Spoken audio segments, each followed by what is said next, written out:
De Silva to continue the program in Malayalam. Thank you. Thank you, Dr. Manoj and Dr. Nilufar. ഇന്ന് നമ്മുടെ 981 ദിവസമാണ്. 1000-നോട് അടുത്തുകൊണ്ടിരിക്കുന്നു. ഇനി 19 ദിവസം കൂടെ മാത്രം. IFPHന്റെ 981 ദിവസങ്ങൾ, ഈ നാളുകൾ ധാരാളം എക്സ്പീരിയൻസിലൂടെ നമ്മൾ കടന്നു പോവുകയായിരുന്നു. ഒരുപാട് എക്സ്പീരിയൻസ്, പല രീതിയിലുള്ള എക്സ്പീരിയൻസ് ആയിരുന്നു. ആദ്യം കുറച്ച് രാഷ്ട്രീയം പോലെയുള്ള ചർച്ചകളായിരുന്നു തുടങ്ങിയതെങ്കിലും പിന്നീട് അത് കൂടുതൽ ശക്തമായി ഇന്ന് നമ്മളൊന്നും ചിന്തിക്കാത്ത രീതിയിൽ വളരെയേറെ വിഷയങ്ങളിലോട്ട് കടന്നു പോകുന്ന ഒരു പ്രസ്ഥാനമായിട്ട് ഇത് മാറിക്കഴിഞ്ഞു. ഇന്ന് നമ്മളോടൊപ്പം ആയിരിക്കുന്നത് ഡോക്ടർ മുഹമ്മദ് അൻസാർ. ആദ്യമായിട്ട് നമുക്കൊരു നിമിഷം ഈ ദിവസം മനോഹരമാകുന്നതിന് വേണ്ടി പ്രാർത്ഥനയിലേക്ക് കിടക്കാം. ഡോക്ടർ അൻസാറിന് നല്ല രീതിയിലുള്ള ഒരു പ്രകടനം കാഴ്ചവെക്കുന്നതിന് വേണ്ടി ഈ നിമിഷങ്ങളിൽ നമുക്ക് പ്രാർത്ഥിക്കാം. നമുക്കെല്ലാവർക്കും ഒരു അനുഭവമായിരിക്കുന്നതിന് വേണ്ടി, ഒരു നൂതന അനുഭവമായിരിക്കുന്നതിന് വേണ്ടി ഒരു നിമിഷം നന്ദി. ഇന്ന് മെയ് മാസം 9-ാം തീയതി ചൊവ്വാഴ്ച ലോകത്തിന്റെ നാനാഭാഗത്തു നിന്നും കേട്ടുകൊണ്ടിരിക്കുകയാണ് നമ്മുടെ വിശിഷ്ടാതിഥി doctor Muhammad Ansar, chief physician, homeo medical trust, Perinjanam, Thrissur. Doctor പ്രത്യേകമായിട്ട് ഡോക്ടറുടെ മേഖല എന്ന് പറഞ്ഞു പറഞ്ഞാൽ ഹൃദ്രോഗ ചികിത്സയാണ്. ഹൃദ്രോഗ ചികിത്സ വളരെയേറെ ഒരു അഗ്രഗണ്യനായ ഒരു ഡോക്ടറാണ്. വിവിധ സംഘടനകൾ ധാരാളം തുടർ വിദ്യാഭ്യാസ ക്ലാസുകൾ എടുത്തിട്ടുള്ള വ്യക്തിത്വം. വിവിധ മാധ്യമങ്ങളിൽ നിരന്തരം പരിപാടികളും ലേഖനങ്ങളും അവതരിപ്പിച്ചിട്ടുണ്ട്. IHKയുടെ തൃശ്ശൂർ ജില്ലാ സെക്രട്ടറി, ക്യൂഫ സ്റ്റേറ്റ് ജനറൽ സെക്രട്ടറി എന്നീ നിലകളിൽ പലതവണ വെട്ടിത്തിളങ്ങിയ നേതാവ്. 2015 സ്വാമി ആദരദാസ് അവാർഡ് ജേതാവ്. കൂടാതെ 32 വർഷത്തെ നീണ്ട ചികിത്സാനുഭവങ്ങൾ. നമുക്കറിയാം, ഹൃദ്രോഗത്തിനുള്ള സാധ്യതകൾ വളരെ കൂടുതലാണ്. പലപ്പോഴും ലക്ഷക്കണക്കിന് രൂപ മുടക്കിയായിരിക്കാം ഒരു ട്രീറ്റ്മെന്റിലേക്ക് പോവുക.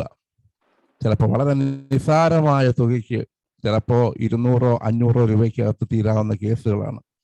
ഒരു ബ്ലോക്കുകൾ, സ്ട്രോക്കുകൾ, ഇങ്ങനെയുള്ള പല പല പല പല അസുഖങ്ങൾ, ഹൃദയത്തിന് അസുഖങ്ങളെല്ലാം വളരെ നിസ്സാരമായിട്ട് പലപ്പോഴും ഹോമിയോ മരുന്നുകളിൽ മാറ്റാനായിട്ട് കഴിഞ്ഞിട്ടുണ്ട്. അതിന് ഡോക്ടറുടെ അനുഭവങ്ങൾ ഈ നിമിഷങ്ങളിൽ നമ്മളുമായിട്ട് പങ്കുവയ്ക്കണം. നമുക്ക് എല്ലാവർക്കും ശ്രദ്ധയോടുകൂടി ഡോക്ടർ തുടർന്നോളൂ. ഡോക്ടർ ഇനി അടുത്ത 45 മിനിറ്റ്, അത് കഴിയുമ്പോൾ ചോദ്യങ്ങളുടെ ഒരു വെള്ളച്ചാട്ടം ഉള്ളത് കൊണ്ട് സമയം കണക്കാക്കി ഡോക്ടർ സംസാരിക്കുക. ഓക്കെ. ഞാൻ സ്ക്രീൻ ഷെയറിംഗ് ഉണ്ടായിരുന്നു, സംസാരിക്കുന്നത് മൊബൈലിലാണ്. ഓക്കെ. ഡിസേബിൾഡ് എന്നാണ് കാണുന്നത്.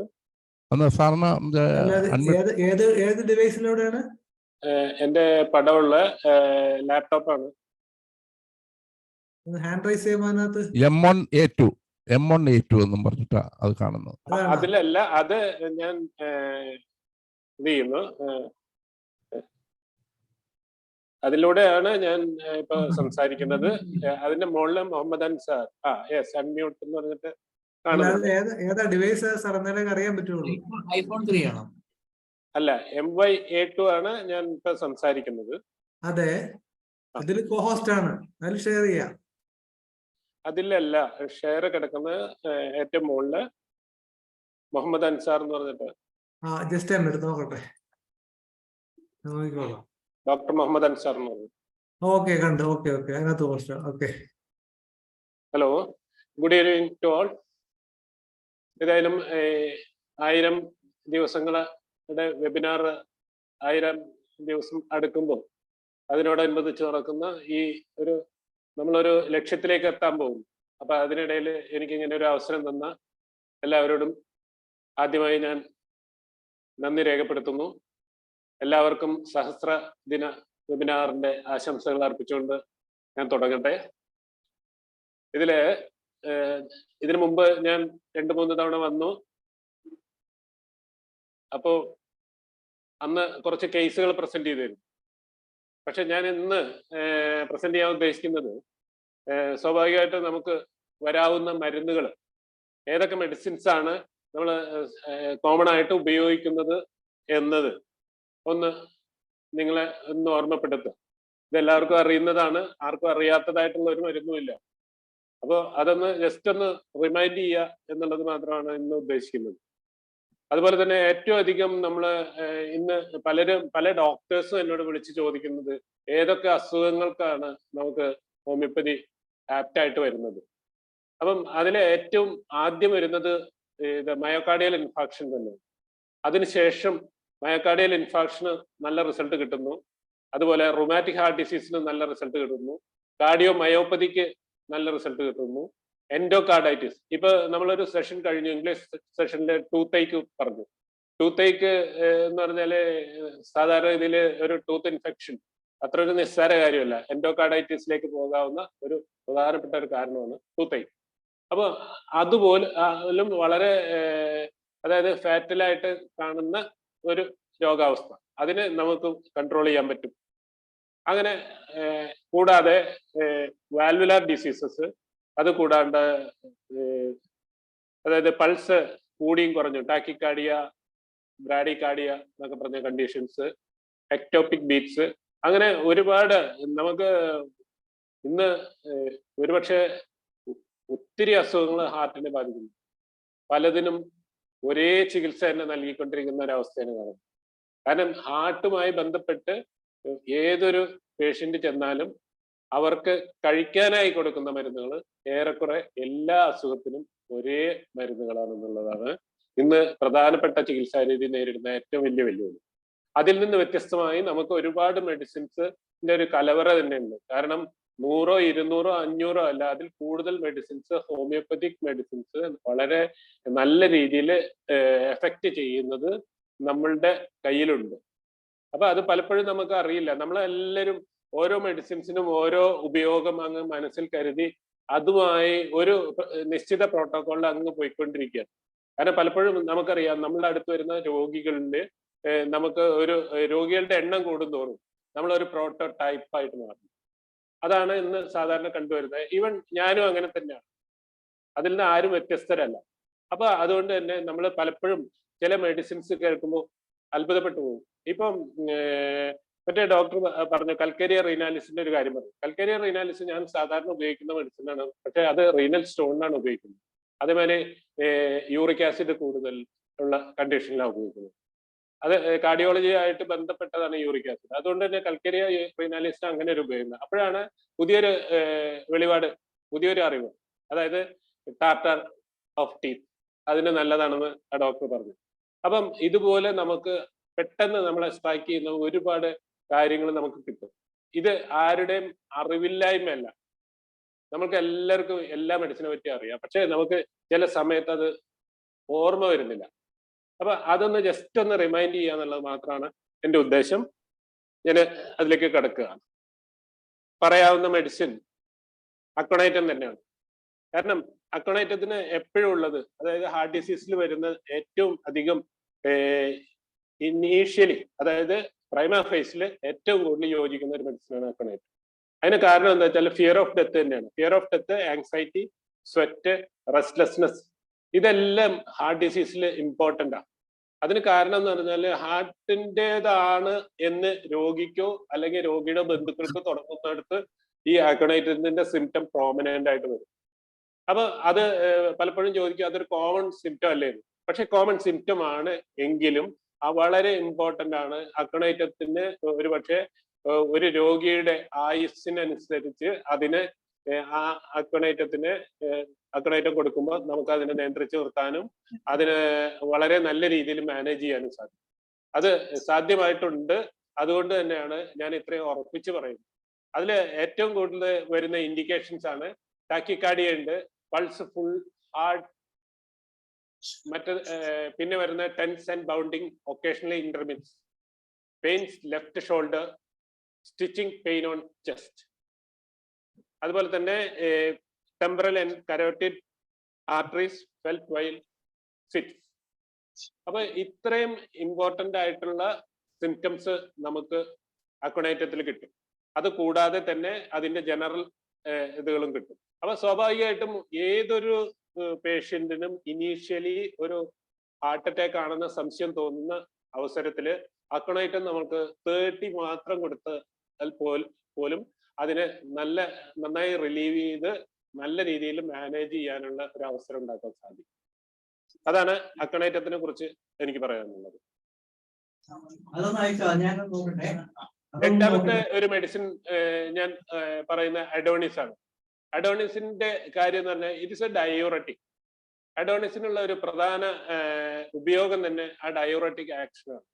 അത് കൂടാതെ വരുന്നതാണ് റുമാറ്റിസം ആഫ്റ്റർ, പിന്നെ ഫാറ്റി ഡിജനറേഷൻ. അതായത് റുമാറ്റിക് കണ്ടീഷൻസിന് ശേഷം വരുന്ന ഹാർട്ട് ഡിസീസിന് വളരെ യോജിക്കുന്ന ഒരു മെഡിസിനാണ് അഡോണിസ്. ഇവിടെയും പൾസിന്റെ പ്രാധാന്യങ്ങളും കാര്യങ്ങളൊക്കെ കൃത്യമായി പറയുന്നുണ്ട്. അതുപോലെ cardiac dropsy, pulmonary artery hypertension, promote diuresis. അതായത് കാർഡിയാക് ഡ്രോപ്സി എന്ന് പറയുമ്പോൾ തന്നെ ഈ പൾമനറി ആർട്ടറി ഹൈപ്പർടെൻഷനാണ് ഏറ്റവും വലിയ വില്ലനായിട്ട് നമുക്ക് ഒരു മരണത്തിലേക്ക് ഒരു രോഗിയെ നയിക്കാൻ ഉണ്ടാവുന്ന ഒരു കാരണമായിട്ട് മാറുന്നു. അപ്പൊ അതിനെ കറക്റ്റ് ചെയ്യാൻ, അതായത് മറ്റൊരു ലാസിക്സ്, അതേമാതിരി ഫെബുജെറ്റ്, ഫെബുസ്റ്റാറ്റ് എന്നൊക്കെ പറഞ്ഞുള്ള മെഡിസിൻസ് കൊടുക്കുന്നിടത്ത് നമുക്ക് അഡോണിസ് ടിഞ്ചറോ അല്ലെങ്കിൽ അഡോണിസ് ഡൈലൂഷനോ ഏതെങ്കിലും അപ്ലൈ ചെയ്യുമ്പോൾ അതിനേക്കാൾ നല്ല റിസൾട്ട് കിട്ടുന്നു. PAH ഒരിക്കലും പൂർണ്ണമായിട്ട് മാറ്റാൻ പറ്റില്ല എന്നാണ് അലോപ്പതിക് ഡോക്ടേഴ്സ് അല്ലെങ്കിൽ കാർഡിയോളജിസ്റ്റുകൾ വിശ്വസിച്ചിരിക്കുന്നത്. പക്ഷെ നമുക്കത് പൂർണ്ണമായിട്ട് മാറ്റാൻ പറ്റുന്നുണ്ട്. അപ്പൊ അതുകൊണ്ട് തന്നെ അഡോണിസ് ഒരു നല്ല ഡയോററ്റിക് ആണ്. ഹാർട്ട് ഡിസീസിൽ നന്നായി വർക്ക് ചെയ്യുന്ന ഒരു മെഡിസിൻ ആണ്. പിന്നെ അതുപോലെ മൈട്രൽ റീഗർജിറ്റേഷൻ, അയോട്ടിക് റീഗർജിറ്റേഷൻ, പിന്നെ chronic aortitis, pericardial pain, palpitation and dyspnoea. Dyspnoea എന്ന് പറയുമ്പോൾ പലപ്പോഴും നമ്മൾ ആലോചിക്കുക കാർഡിയാക് ആസ്മ എന്ന് പറഞ്ഞൊരു കണ്ടീഷൻ ഉണ്ട്. പക്ഷെ ഇപ്പൊ അങ്ങനെ ആരും പറയാറില്ലെങ്കിലും കൂടി cardiac complaint associated with dyspnoea, ഇത്തരം കണ്ടീഷൻസിൽ അഡോണിസിന് നല്ലൊരു സാധ്യതയുള്ളതാണ്. അതുപോലെ പൾസ് റാപ്പിഡ് ആൻഡ് ഇറഗുലർ. ഇതാണ് അഡോണിസിന്റെ ഒരു ജനറൽ ഔട്ട്ലുക്ക്. കൂടുതൽ ഇതിലേക്ക് പോവുക എന്ന് പറഞ്ഞാൽ അത് ഞാൻ നിങ്ങൾക്കൊരു പോയിന്റർ ആക്കി തരുന്നേ ഉള്ളൂ. അത് ബാക്കി നിങ്ങൾ സ്വയം കണ്ടെത്തുക. മറ്റൊന്ന് അപ്പോസൈനം. അപ്പോസൈനോ ആൾസോ എ ഡയോററ്റിക്. ഇതിനും വളരെ ഇമ്പോർട്ടന്റ് ആയിട്ടുള്ള ഒരു മെഡിസിനാണ് അപ്പോസൈൻ. അപ്പോസൈനം പലപ്പോഴും എസൈറ്റിസിലൊക്കെ നല്ല റിസൾട്ടാണ് തരുന്നത്. എസൈറ്റിസ് ഒക്കെ വന്ന് അതായത് ലിവർ സിറോസിസിലൊക്കെ നല്ല റിസൾട്ട് വരുന്ന ഒരു മെഡിസിനാണ് അപ്പോസൈൻ. അപ്പൊ ഇവിടെയും വരുന്നത് പൾസ് ഫ്രീക്വൻസി ഡിമിനിഷൻ. അതായത് പൾസ് വളരെ വീക്കായിരിക്കും, അതായത് നമ്പർ ഓഫ് പൾസ് കുറവായിരിക്കും. അതുകൂടാണ്ട് ഡ്രോപ്സി, അസൈറ്റിസ്, അനസാർക്ക എന്ന് പറയുമ്പോൾ ജനറൽ എഡിമ. പിന്നെ TR ഉണ്ട്, റാപ്പിഡ്. TR എന്ന് പറഞ്ഞാൽ tricuspid regurgitation, rapid feeble irregular cardiac action, low arterial tension, pulsating jugulars, general cyanosis and dropsy. ഇതാണ് അപ്പോസൈനത്തിന് നമ്മൾ കാണുന്ന ഒരു പിക്ചർ. പലപ്പോഴും ഇതെല്ലാം കിട്ടിക്കൊള്ളുന്നൊന്നുമില്ല. ഏറെക്കുറെ നമുക്ക് യോജിക്കാവുന്ന ഇത് വരുമ്പോൾ നമ്മൾ പലപ്പോഴും ഈ മെഡിസിൻസ്.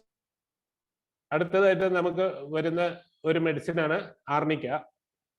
ആർണിക്ക ഇതുപോലെ തന്നെ വളരെ ഇമ്പോർട്ടൻ്റ് ആയിട്ടുള്ള ഒരു മെഡിസിനും ഹാർട്ട് അറ്റാക്കിലും മയോകാർഡിയൽ ഇൻഫാക്ഷൻ, അൻജൈന തുടങ്ങിയ കണ്ടീഷൻസിൽ വളരെ യൂസ്ഫുൾ ആയിട്ട് നമുക്ക് ഉപകാരപ്പെടുന്ന ഒരു മെഡിസിനാണ് ആർണിക്ക.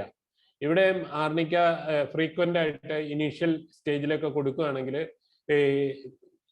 മയോകാർഡിയൽ ഇൻഫാക്ഷന്റെ തോത് കുറയ്ക്കാൻ പറ്റും, അതിന്റെ എക്സ്റ്റൻഷൻ കുറയ്ക്കാൻ പറ്റും. അതാണ് അതിനുള്ളൊരു ഗുണം. പക്ഷെ പലപ്പോഴും നമ്മൾ ശ്രദ്ധിക്കേണ്ട ഒരു കാര്യം, ഏത് പേഷ്യന്റിനാണെങ്കിലും ഹോമിയോപ്പതി അംഗീകരിക്കുന്നവർക്ക് മാത്രമേ ഈ മരുന്നുകൾ ചെയ്യാവുള്ളൂ. ഇല്ലെങ്കിൽ ചിലപ്പോൾ അബദ്ധമാവും. കാരണം എല്ലാതും നമുക്ക് പോസിറ്റീവായിട്ട് എടുക്കാൻ പറ്റില്ല. ചിലപ്പോൾ ആ പേഷ്യന്റ് വളരെ സിവിയർ കണ്ടീഷനിൽ അപ്പൊ തന്നെ മരിച്ചു പോകുന്ന ഒരു അവസ്ഥ ഉണ്ടാവും. ആ നേരം നമ്മൾ ഈ മരുന്ന് കൊണ്ടുപോയി കൊടുത്താൽ ചിലപ്പോൾ നമ്മുടെ തലയിലിരിക്കും. കാരണം എന്താ വെച്ചാൽ ഡോക്ടർ തന്നു ഒരു മരുന്ന് തന്നു, അതോടുകൂടി ആള് പോയി എന്ന് പറയും. അപ്പോൾ വളരെ ശ്രദ്ധിച്ചും കണ്ടും വേണം ഇത്തരം കാര്യങ്ങളിൽ ഇടപെടാൻ. മരുന്നുകൾ നമുക്ക് ചാൻസ് ഉള്ളിടത്ത് മാത്രം, നമ്മളെ ഡിമാൻഡ് ചെയ്യുന്നിടത്ത് മാത്രം ഉപയോഗിക്കേണ്ട ഇതാണ് ഈ, അതായത് എമർജൻസി ഘട്ടങ്ങളിലുള്ള മെഡിസിൻസ്. അത് ആർണിക്ക ആവട്ടെ, അമൈൽ നൈട്രോസ് ആവട്ടെ, അക്വണൈറ്റ് ആവട്ടെ, ഏതാണെങ്കിലും. ഇതില് കേൾക്കുന്നുണ്ടല്ലോ അല്ലേ? ഹലോ, ഓഡിയോ അല്ലേ? അപ്പൊ ഇവിടെ നമ്മൾ ആർണിക്ക ഇൻഡിക്കേറ്റഡ് ആയിട്ട് വരുന്ന കണ്ടീഷൻസ് ആണ് അഞ്ചൈന, pain severe on elbow of left arm, pulse feeble and irregular, cardiac dropsy with dyspnoea, fatty heart and hypertrophy. അതായത് ഹൈപ്പർട്രോഫിക്ക് പറയുന്ന ഒരു മെഡിസിൻ ആണ് ആർണിക്ക. അതേപോലെ തന്നെ ഫാറ്റി ഹാർട്ട്.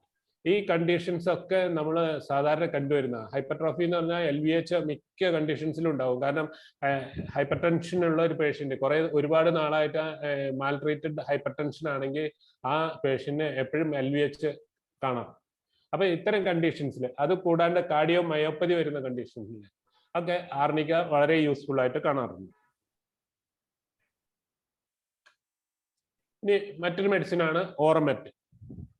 ഇതില് ഓറമെറ്റിന് ഉള്ള ഒരു പ്രത്യേകത എന്ന് പറഞ്ഞാൽ, ഓറമെറ്റ് പറയുന്നത് പെട്ടെന്ന് ദേഷ്യം വരുന്നവർക്ക് കൂടുതൽ എഫക്റ്റീവായിട്ട്, ഹൈപ്പർ ടെൻഷനിൽ എഫക്റ്റീവായിട്ട് കാണുന്നു എന്നൊരു ഈയിടെ വായിക്കുകയുണ്ടായി. അത് എത്രമാത്രം ശരിയാണെന്ന് ഞാൻ പരീക്ഷിച്ച് നോക്കിയിട്ടില്ല. Anyway, sensation is heart stop beating for 2 or 3 seconds. അതായത് ഹാർട്ട് ബീറ്റ് ഇടയ്ക്ക് എവിടെയൊക്കെ നിന്നു പോകുന്ന ഒരു ഫീൽ ഉണ്ടാകുന്നു. Immediately followed by tumultuous rebound, arteriosclerosis, high BP, pulse rapid, feeble, irregular, കൂടാതെ hypertrophy, valvular lesions of arteriosclerotic nature. സ്വാഭാവികമായിട്ടും ഓറം 30 അതിന് യൂസ്ഫുൾ ആണെന്നാണ് പറയുന്നത്. ഏറെക്കുറെ നമ്മൾ ഹൈപ്പർ ടെൻഷനിലൊക്കെ കൊടുത്ത് നല്ല റിസൾട്ട് കിട്ടുന്നുണ്ട്.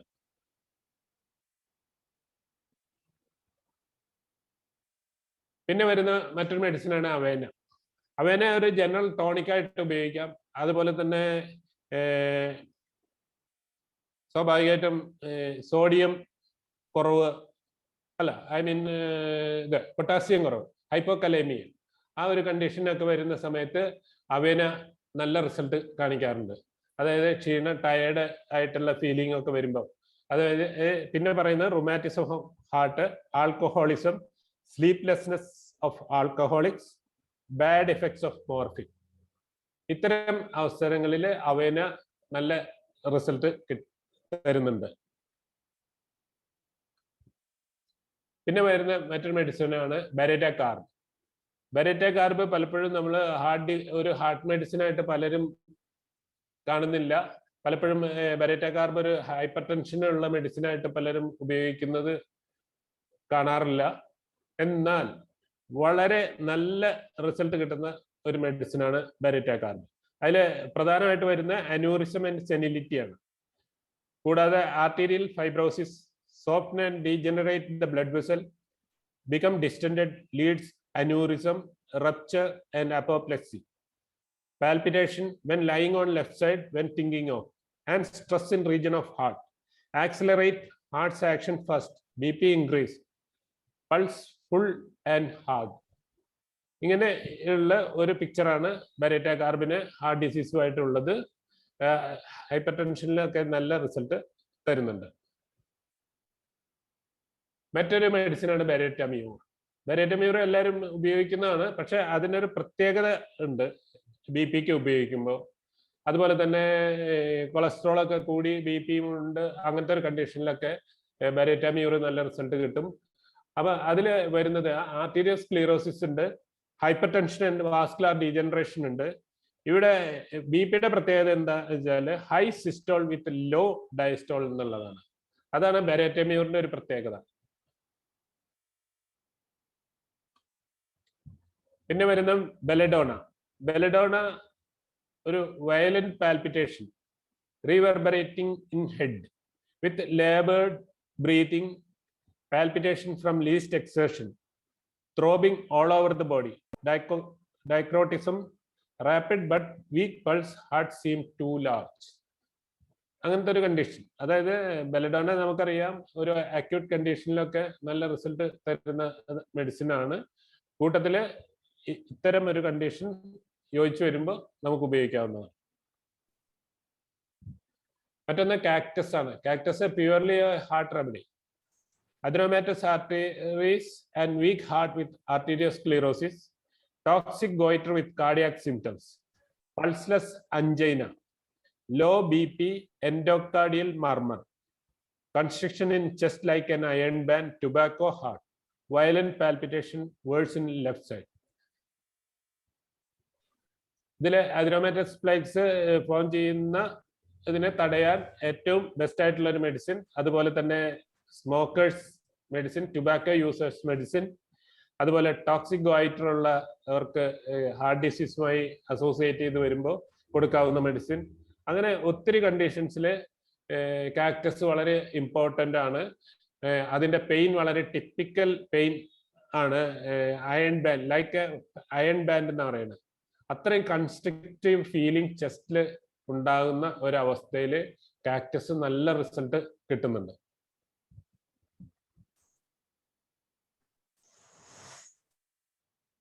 മറ്റൊരു മെഡിസിനാണ് കൽക്കരിയ ആൾസ്.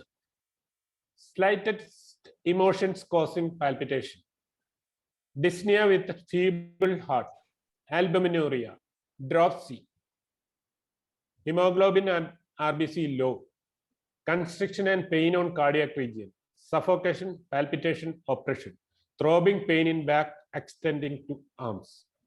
ഇതിലെ സ്ലൈറ്റസ്റ്റ് ഇമോഷൻസ് കോസിംഗ് പാൽപിറ്റേഷൻ എന്നാണ്. അതായത് വളരെ ഇമോഷണൽ സ്വിംഗ് ഉള്ള ആളുകളിൽ ഉണ്ടാകുന്ന പാൽപിറ്റേഷൻ അല്ലെങ്കിൽ ഹൈപ്പർ ടെൻഷൻ തുടങ്ങിയ കണ്ടീഷൻസിൽ കൽക്കരിയ ആൾസ് വളരെ എഫക്റ്റീവ് ആണ്.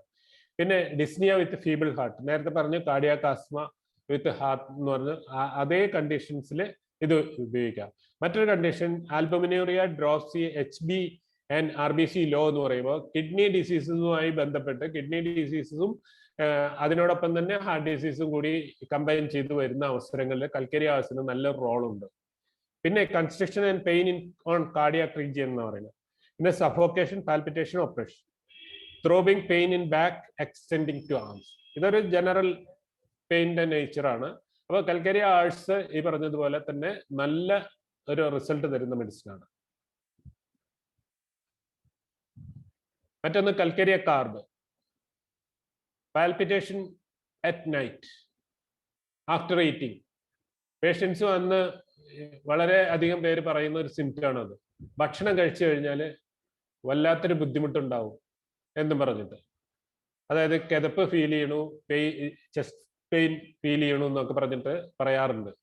അതിന് വളരെ നല്ല രീതിയിൽ റിസൾട്ട് കിട്ടുന്ന ഒരു മെഡിസിനാണ് കൽക്കരിയ carb. Centuries, feels distended, fills whole chest as if it fell down in abdomen, sharp stitches fluttering under left scapula. അതായത് അത് ചില സെൻസേഷൻസ് കൂടുതലുള്ള ഒരു പേഷ്യൻസ് വന്നിട്ട് പറയുന്നത്. അതായത് ഹാർട്ട് അങ്ങനെ വയറിലേക്ക് വീണു പോകുമെന്നൊക്കെ തോന്നുന്ന രീതിയിലുള്ള ഒരു എന്താ പറയാ അങ്ങനത്തെ ഒരു ഫീലൊക്കെ ഉണ്ടാവുന്ന ഒരു സിംറ്റംസ്. ഇത്തരം ഒരു കണ്ടീഷനിലാണ് സെഞ്ചുറീസ് വരുന്നത്.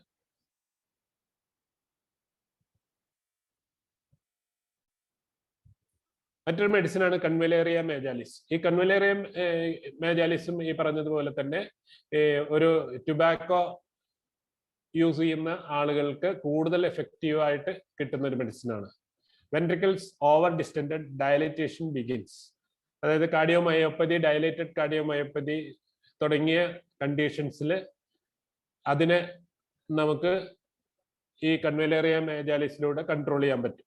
അതുപോലെ തന്നെ ആബ്സെൻസ് ഓഫ് കോമ്പൻസേറ്ററി ഹൈപ്പർട്രോഫി, പിന്നെ ഡിസ്നിയ, ഡ്രോപ്സി, അനൂറിറ്റിക് ടെൻഡൻസി, അനസാർക്ക. ഈ അനൂറിറ്റിക് ടെൻഡൻസി ആണ് പലരിലും കാണുന്ന മറ്റൊരു കംപ്ലൈന്റ്. അതായത് നമ്മൾ ആൻജിയോഗ്രാം എടുത്തു കഴിയുമ്പോൾ ആൻജിയോഗ്രാമിൽ പലപ്പോഴും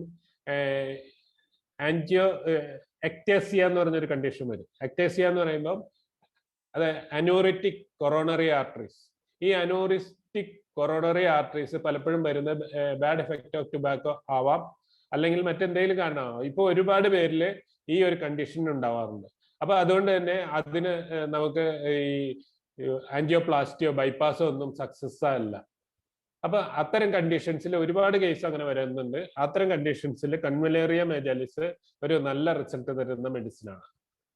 കൂടാതെ feel heart beat through out the chest, അതായത് മൊത്തം നെഞ്ചുകൂട് ഇടിക്കുന്ന രീതിയിലുള്ള ഒരു ഹാർട്ട് ബീറ്റ് പ്രസന്റ് ചെയ്യും. Extreme orthopnoea, sensation as if heart ceases beating then starts suddenly. ഒരു ഇതാണ് tobacco heart, angina, pulse rapid and irregular. ഇത്തരം കണ്ടീഷൻസ് ഒക്കെ ഉണ്ടാവാൻ സാധ്യതയുള്ള ഒരു മെഡിസിനാണ് കൺവലേറിയ. മറ്റൊന്ന് digitalis. Pulse abnormally slow, weak, irregular and intermittent. അതായത് ഇന്ന് ഇപ്പം ഈ കോവിഡ് കഴിഞ്ഞതിന് ശേഷം ഒരുപാട് പേരിൽ കാണുന്ന ഒരു കണ്ടീഷനാണ് ഒന്നല്ല ടാക്കിക്കാർഡിയ അല്ലെങ്കിൽ ബ്രാഡിക്കാർഡിയ. ബ്രാഡിക്കാർഡിയ എന്ന് പറഞ്ഞാൽ ഈവൻ 30 per minute പൾസ് ഉള്ള പേഷ്യൻസ് വരെ ഇപ്പൊ എൻ്റെ അടുത്ത് ട്രീറ്റ്മെന്റിലുണ്ട്. അതായത് അവർക്ക് വേറെ കുറെ ഡിവൈസസ് വെക്കാനും അത്തരം രീതിയിലുള്ള അഡ്വൈസ് കിട്ടിയിട്ട് അതൊന്നും ചെയ്യാതെ വർഷങ്ങളായിട്ട് നമ്മളുടെ മെഡിസിൻ കഴിച്ച് കൺട്രോൾ ചെയ്ത് പോകുന്ന പേഷ്യൻസ് നമ്മുടെ അടുത്തുണ്ട്. അപ്പൊ അത്തരം കണ്ടീഷൻസിന് ഏറ്റവും യോജിച്ചു വരുന്ന ഒരു മെഡിസിനാണ് ഡിജിറ്റാലിസ്. അതുപോലെ dropsy, weakness and dilated myocardium, cardiomyopathy, dilated cardiomyopathy എന്ന കണ്ടീഷൻസ് ഒക്കെ ഓവർകം ചെയ്യുന്ന ഒരു മെഡിസിനാണ് digitalis. Slow pulse in recumbent position but irregular and dicrotic on sitting. Rheumatic fever with atrial fibrillation, heart block, stimulates heart action. Heart block എന്ന് പറയുമ്പോൾ ചിന്തിക്കണം, അത് bundle branch block ആണ് ഉദ്ദേശിക്കുന്നത്, അല്ലാണ്ട് മയോകാർഡിയൽ ഇൻഫാക്ഷൻ അല്ല. നമ്മൾ സാധാരണ കോമൺ പീപ്പിൾ പറയുന്ന ഒരു വാക്കാണ് എനിക്ക് ഹാർട്ട് ബ്ലോക്ക് ഉണ്ടെന്ന്. പക്ഷെ ഹാർട്ട് ബ്ലോക്ക് അല്ല യഥാർത്ഥത്തിൽ, അത് MIO അല്ലെങ്കിൽ അഞ്ജൈനോ ഒക്കെ ആയിരിക്കാം. പക്ഷെ ഇവിടെ ഹാർട്ട് ബ്ലോക്ക് എന്ന് പറയുന്നത് ബണ്ടൽ ബ്രാഞ്ച് ബ്ലോക്ക് ആണ്. അത് റൈറ്റ് ബണ്ടൽ ബ്രാഞ്ച് ബ്ലോക്ക് ആവാം, അല്ലെ LBB ആവാം. Rheumatic fever with atrial fibrillation, heart block, stimulates heart action. Irregular MS, mitral stenosis, sensation as if heart stood still, pulse weak and quickened by least movement, cardiac failure. അങ്ങനെ ഒരുപാട് symptoms cover ചെയ്യുന്ന ഒരു medicine ആണ് digitalis. ഞാൻ അതിന്റെ ഏറ്റവും main ആയിട്ടുള്ള കുറച്ച് പോയിന്റ്സ് എഴുതിയെന്ന് മാത്രമേ ഉള്ളൂ. Gelsemium, slow pulse with extreme weakness of old age, feels as if heart action ceases unless move. അപ്പൊ അത്തരം ഒരു കണ്ടീഷൻ. ജെൽസീമിയം നമ്മൾ വേറെ പല കണ്ടീഷൻസിലും ഉപയോഗിക്കാറുണ്ട്. പക്ഷെ ഇത്തരം ഒരു കണ്ടീഷൻസിൽ വളരെ റയർ ആയിട്ടാണ് നമ്മളുടെ ചിന്തയിൽ വരുന്നത്. അതുപോലെ തന്നെ ഗ്ലോണൈൻ. ഗ്ലോണൈൻ എന്ന് പറയുമ്പോൾ അറിയാലോ, ഈ ഗ്ലോണൈൻ എന്ന് പറഞ്ഞാൽ ഗ്ലിസറിൻ എന്ന് എടുക്കുന്ന. അപ്പം ഇവിടെ തന്നെ നമുക്കറിയാം, ഇവര് പെയിൻ കില്ലർ ആയിട്ട് ഉപയോഗിക്കുന്ന അലോപ്പതിക് ഇതിൽ ഉപയോഗിക്കുന്ന sorbitrate. Sorbitrate is prepared with glycerine base ആയിട്ടാണ് അത് പ്രിപ്പയർ ചെയ്യുന്നത്. അപ്പൊ അതുകൊണ്ട് തന്നെ ഗ്ലോണൈന് നമുക്ക് ഒരു പെയിൻ കില്ലർ റിസൾട്ടും, അതായത് ഹാർട്ടിന്റെ ആക്ഷനിലോ ഇതിലൊക്കെ നല്ല റോളുള്ള മെഡിസിൻ ആണ് ഗ്ലോണൈൻ. അതുപോലെ മറ്റൊരു കാര്യം, ഹെഡ് ഏക്ക് വിത്ത് ഹാർട്ട് ഡിസീസ്, അതായത് എപ്പോഴും ഹെഡ് ഏക്ക് ഉണ്ടാവുക, അതിനോടൊപ്പം BP അങ്ങനെയൊക്കെ ഉണ്ടാവുന്ന കണ്ടീഷൻസിൽ ഗ്ലോണൈൻ നല്ല റിസൾട്ട് കിട്ടാറുണ്ട്. Laborious action, ഫ്ലട്ടറിംഗ്, palpitation with dyspnoea, cannot go up hills. Any exertion brings on rush of blood to the heart and fainting spells. Throbbing whole body, even fingertips. അതിന്റെ പെയിന്റെ നേച്ചറാണ്. പിന്നെ അറിയാലോ, അതിന്റെ ജനറൽ സിംറ്റംസ് എല്ലാം ഇതിനോട് യോജിച്ചു വരാറുണ്ട്. പിന്നെ വരുന്ന മറ്റൊരു മെഡിസിനാണ് iberis amara, hypertrophy with thickening of heart walls.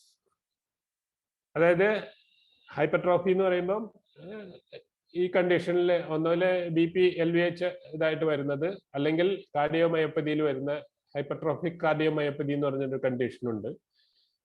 പിന്നെ വരുന്നത് conscious heart action, turning on left, stitching pain as of a needle through ventricles felt at each systole. പിന്നെ palpitation with vertigo and choking due to slight exertion, laughing or coughing. Iberis amara ഇതുപോലെ ഉപയോഗിക്കുന്ന സാധാരണ tincture ഉപയോഗിക്കാറുണ്ട്, 30 ഉപയോഗിക്കാറുണ്ട്. അതിൽ തന്നെ ഐബറിസിന്റെ continue ചെയ്യുന്നു. Stitching pain in cardiac region. ഈ ഐബറിസിക് ആക്ടസ് പോലെ ഭയങ്കര വൈഡ് റേഞ്ച് ഓഫ് ആക്ഷൻ ഉള്ള മെഡിസിനാണ്. അത് ഡിജിറ്റാലിസ് പോലെ. Okay. Pulse full irregular and intermittent, worse motion, least motion and warm room. Sensation as of a weight and pressure on chest, dropsy with enlarged heart, cardiac dyspnea, dilatation of heart, wakes with palpitation at 2 AM, tachycardia. ഈ wakes with palpitation at 2 AM എന്ന് പറയുമ്പോൾ ഒരു കാര്യം ശ്രദ്ധിക്കേണ്ടത്, അധികം heart അറ്റാക്കുകളും ഉണ്ടാകുന്ന ഒരു സമയമാണ് ഏർലി മോർണിംഗ്. അപ്പം ഒരുപാട് അത്തരം കണ്ടീഷൻസിലൊക്കെ പലപ്പോഴും ഉപയോഗിക്കാൻ പറ്റുന്ന ഒരു മെഡിസിനാണ്. പക്ഷെ എത്ര പേർക്ക് അത് സാധിക്കും അല്ലെങ്കിൽ എങ്ങനെ അത് ഉപകാരപ്പെടുന്നൊന്നും നമുക്കറിയില്ല. അതുപോലെ തന്നെ സിവിയർ പാൽപിറ്റേഷൻ, സ്പൈജീലിയ ഒരു നല്ല മെഡിസിനാണ്. Severe palpitation, chest pain, aggravation from movement, halitosis, pulse weak and irregular, neuralgia extending to both hands, angina, craving hot water relieves rheumatic carditis, dyspnea must lie on right side with head high, trembling pulse. ഈ രീതിയിൽ ഉള്ളതാണ് സ്പൈജീലിയ. Severe palpitation ഉണ്ടാവും, chest pain ഉണ്ടാവും, aggravation per movement ഉണ്ടാവും, ഹലിറ്റോസിസ്. അതുപോലെ തന്നെ ഹലിറ്റോസിസ് എന്ന് പറഞ്ഞാൽ അറിയാലോ, ഒഫൻസീവ് സ്മെൽ ഫ്രം മൗത്ത്. അത് ഇതിനോട് അസോസിയേറ്റ് ചെയ്ത് വരുന്ന ഒരു കണ്ടീഷനാണ്. അതായത് ബി പി ഉള്ളവർക്ക് ചിലവർക്ക് കാണുന്ന ഒരു കണ്ടീഷനാണ് ഒഫൻസീവ് മൗത്ത് സ്മെൽ. അതുപോലെ pulse weak and irregular, neuralgia extending to both hands and angina, craving hot water relieves rheumatic carditis. അവ റൊമാറ്റിക് ഹാർട്ട് ഡിസീസിൽ വരുമ്പോൾ നല്ല ഒരു യൂസ്ഫുൾ ആയിട്ടുള്ള ഒരു മെഡിസിനാണ് സ്പൈജീലിയ. Lilienthal, sensation as if heart grasped in a vice, feels full of bursting. നമ്മൾ ലിലിയൻറ്റിക് പറയുമ്പോൾ it's A female remedy. പക്ഷെ എനിവേ ഫീമെയിലോ മെയിലോ ആവട്ടെ, ഹാർട്ട് കണ്ടീഷനിൽ വളരെ ഇമ്പോർട്ടൻ്റ് ആയിട്ടുള്ള മെഡിസിനാണ് ലിലിയൻറ്റിക്. അതിനൊരു പ്രത്യേകതയും കൂടിയുണ്ട്. Palpitation, irregular pulse very rapid, pain in cardiac region with feeling of a load on chest, cold feeling of heart, suffocation in crowded and warm room, angina with pain in right arm. സാധാരണ angina left ആമിലാണ് pain കാണുകയെങ്കിൽ ലിലിയൻറ്റിക്കിന് right ആമിലാണ് pain കാണുക. Right side chest pain ആണ് കൂടുതൽ prominent ആയിരിക്കുക. അതാണ് ലിലിയൻറ്റിക്കിന്റെ ഒരു പ്രത്യേകത. ഞാൻ ഇന്ന് ഇത്രയും ഒരു 20 മെഡിസിൻസ് ആണ് ഞാൻ ഇന്ന് ഇവിടെ പ്രസന്റ് ചെയ്യാൻ ഉദ്ദേശിച്ചത്. അതായത് ഈ കുറഞ്ഞ ടൈമിനുള്ളിൽ നിങ്ങളുടെ മുന്നിൽ പറഞ്ഞ സമയത്ത് തീർക്കുക എന്നുള്ളതാണ്. ഇനി 15 മിനിറ്റ് ഞാൻ നിങ്ങൾക്ക് കിട്ടുക. Okay, thank U. ഹ്യൂമൻ ഡോക്ടറെ രവീഷ് ഡോക്ടർ അപ്ഡേഷനായിട്ട് രവീഷ് ഡോക്ടർ ഒരു 5 മിനിറ്റ് നേരം രവീഷ് ഡോക്ടർ ഒന്ന് രവീഷ് ഡോക്ടർ 5 മിനിറ്റ് വേണ്ട. രവീഷ് ഡോക്ടറെ ഒന്ന് അപ്ഡേറ്റ് ചെയ്യാമോ ഇന്നത്തെ കാര്യങ്ങൾ? അതെ, പറഞ്ഞോളൂ സാർ. ഓഡിബിൾ ആണോ സാർ? അതെ, കേൾക്കാൻ പറ്റുന്നുണ്ട്. Okay sir. ഇന്ന് കുറച്ച് കാര്യങ്ങൾ ആണ്. നമ്മുടെ രജിസ്ട്രേഷൻ വളരെ മനോഹരമായി മുന്നേറിക്കൊണ്ടിരിക്കുകയാണ്. ഇന്ന് പ്രത്യേകിച്ച് നടന്നത്, നമ്മൾ ഇന്ന് എല്ലാവരെയും ഇൻവൈറ്റ് ചെയ്തു നമ്മുടെ പ്രോഗ്രാമിലേക്ക്. ഇന്ന് നമ്മുടെ Thiruvananthapuram MP Shashi Tharoor, minister health minister Veena madam, higher education minister R Bindu madam, പിന്നെ അതുപോലെ MLA കടകംപള്ളി സുരേന്ദ്രൻ, അതുപോലെ MLA VK പ്രശാന്ത്, ഇത്രയും പേരെ ഇന്ന് നമ്മൾ പ്രോഗ്രാമിലേക്ക് ഇൻവൈറ്റ് ചെയ്തു. അവര് വിത്തിൻ ഒരു വീണ മാഡം ഒഴിച്ച് ബാക്കി ഉള്ളവരെല്ലാവരും ഒരാഴ്ചക്കകത്ത് തന്നെ അവരുടെ കൺഫർമേഷൻ ഉണ്ടാവും. പിന്നെ മറ്റൊരു കാര്യം, നമ്മളിപ്പോ പ്രോഗ്രാം ഫൈനലൈസ് ചെയ്തിരിക്കുന്നത് കൃത്യം 9:30 തന്നെ പ്രോഗ്രാം ആരംഭിക്കും എന്നുള്ളതാണ്.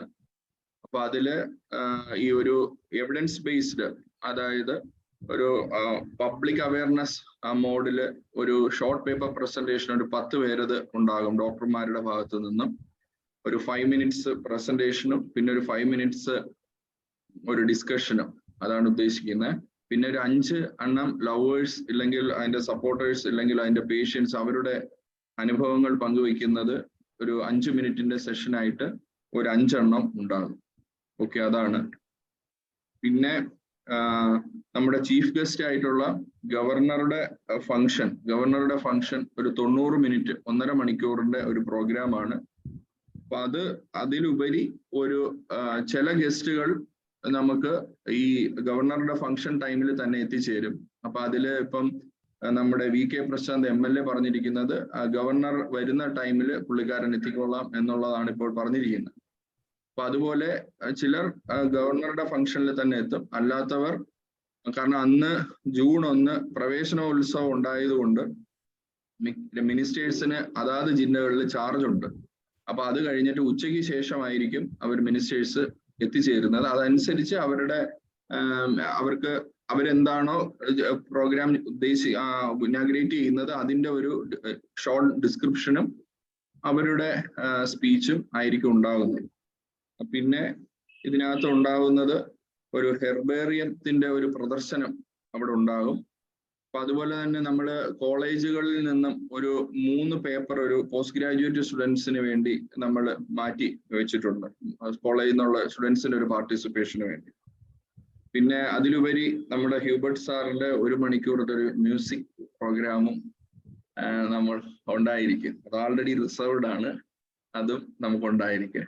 പിന്നെ മറ്റൊരു പ്രധാനപ്പെട്ട ഒരു കാര്യം, നമ്മൾ ഈ ഗൂഗിൾ ഫോം എല്ലാവരും ഇപ്പൊ എമൗണ്ട് പേ ചെയ്തവരും വരുന്നവരും അത് വളരെ കൂടുതലാണ്. അതനുസരിച്ച് ഗൂഗിൾ ഫോം ഫില്ല് ചെയ്തിട്ടില്ല. ഇപ്പൊ ഗൂഗിൾ ഫോം നമുക്ക് 31 പേര് മാത്രമേ ഗൂഗിൾ ഫോം ഫില്ല് ചെയ്തിട്ടുള്ളൂ. അതുകൊണ്ട് ദയവായി പാർട്ടിസിപ്പേറ്റ് ചെയ്യുന്നവർ അത് ഗൂഗിൾ ഫോം കറക്റ്റ് ആയിട്ട് ഫില്ല് ചെയ്യണം. ഇത്രയാണ് ഉള്ളത്. ഡൊണേഷൻ ഒക്കെ എങ്ങനെ പോകുന്നത്? നമ്മുടെ ഡൊണേഷൻ ഇങ്ങനെ പോകുന്നു, ഇത് പോരാ, വീണ്ടും എല്ലാവരും ഒന്ന് സഹകരിക്കേണ്ടതാണ്. അത് ഇത്രയും നല്ലൊരു പ്ലാറ്റ്ഫോം ഇപ്പം നമ്മള് മുഹമ്മദ് അൻസാർ ഡോക്ടർ മനോഹരമായ പ്രസന്റേഷനാണ്. 45 മിനിറ്റ് കൊണ്ട് 45 വർഷം വായിച്ചാൽ കിട്ടാത്ത കാര്യങ്ങളാണ് എല്ലാവരും കിട്ടിയിരിക്കുന്നത്. അപ്പൊ ഇതിന്റെ ഒരു മഹത്വം, പ്രാധാന്യം അതാണ്. ദയവായിട്ട് എല്ലാവരും സഹകരിക്കുക. ഡോക്ടറെ. രവീഷ് ഡോക്ടർ, വളരെ നന്ദി. വളരെ നല്ല ഇതായിട്ട് ഷോർട്ടായിട്ട് തന്നെ എല്ലാം ടച്ച് ചെയ്തു. Thank you. നമ്മള് അൻസാർ സാറ് സംസാരിച്ച സാറിനോട് തന്നെ ഞാൻ ഒരു കാര്യം ചോദിക്കാൻ ആഗ്രഹിക്കുകയാണ്. നമ്മുടെ ഈ മ്യൂസിക്കൽ പ്രോഗ്രാമുമായിട്ട് കണക്ട് ചെയ്ത്, ഹാർട്ട് ഡിസീസുമായിട്ട് കണക്ട് ചെയ്ത് അന്ന് സാറ് അത് ശ്രദ്ധിച്ചു എന്ന് കണ്ടു.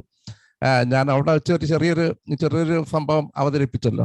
സാറിന് എന്തെങ്കിലും ഒരു അഭിപ്രായം പറയാനുണ്ടോ അതിനെക്കുറിച്ച്? എന്ത് പ്രസന്റ് ചെയ്യണം ഹാർട്ട് ഡിസീസുമായിട്ട് കണക്ട് ചെയ്ത് മ്യൂസിക്?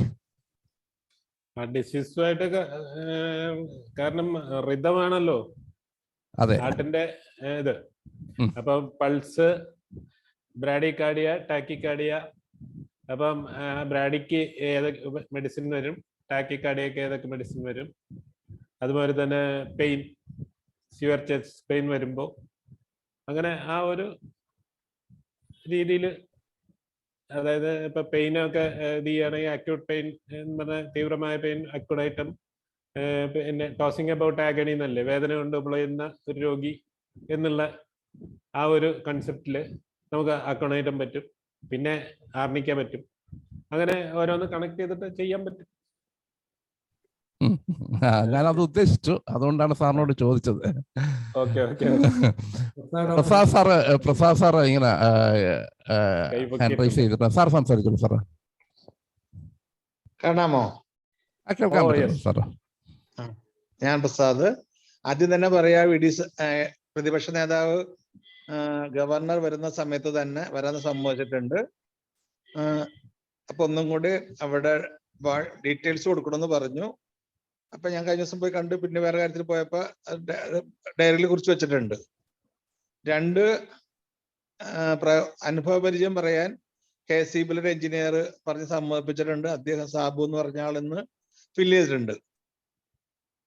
അത് പോട്ടെ. ഇനി ഞാൻ ഈ സമയം ഉപയോഗിക്കുന്നത് ഡോക്ടർ അൻസാർ എന്ന് പറഞ്ഞത് എൻ്റെ ജസ്റ്റ് ജൂനിയറും ഞങ്ങൾ സമകാലികരും കൊടുങ്ങല്ലൂർ യൂണിറ്റിലെ ആക്റ്റീവ് മെമ്പേഴ്സുമാണ്. ഇന്ന് അദ്ദേഹത്തിന്റെ പേര് ഇവിടെ നല്ല കാലത്തോടെ നല്ല ഫൈറ്റ് ഞങ്ങൾ രണ്ടുപേരും കൂടി IHK ഗ്രൂപ്പിൽ പോസ്റ്റ് ചെയ്തെന്നും പറഞ്ഞുകൊണ്ട് ഞങ്ങൾക്കെതിരെ നല്ല വിമർശനങ്ങൾ വന്ന ദിവസമാണ്. അതൊക്കെ പോട്ടെ. എനിക്ക് ഡോക്ടർ അൻസാറിനെ പറ്റി പറയാവുന്നത് 2 മാസം മുന്നേ അതിരാവിലെ എനിക്ക് അവിടെ ഇവിടെ ചെസ്റ്റ് പെയിൻ വന്നു. അപ്പൊ ഞാൻ ആദ്യം കണഞ്ഞു പരിപാടി എന്നും പറഞ്ഞു കഴിഞ്ഞത് അങ്ങോട്ടും ഇങ്ങോട്ടും ഒക്കെ നോക്കി, എല്ലാം ബുക്ക് വായിക്കാനും തുടങ്ങി. അപ്പോൾ ആദ്യം കാലി ബൈക്ക് പോലെ തോന്നി, അങ്ങനെ നോക്കിയില്ല. അവസാനം നമ്മുടെ കാർഡിയോളജിസ്റ്റ് അൻസാറല്ലേ, ഞാൻ അതിരാവിലെ 7 മണിക്കാണ് തോന്നുന്നത് ഡോക്ടർ അൻസാറിനെ വിളിക്കുന്നു. സിംറ്റംസ് ഒക്കെ ചോദിച്ചു. അദ്ദേഹം എന്നെ ഞെട്ടിപ്പിച്ചു കളഞ്ഞു. എടോ താൻ കാപ്പി അധികം കുടിക്കണണ്ട. അപ്പൊ ഞാൻ വെളുപ്പിന് 3 മണിക്ക് 4 മണിക്ക് എഴുന്നേൽക്കും, കുറുപ്പ് സാറായിട്ട് ഡിസ്കഷൻ തുടങ്ങും.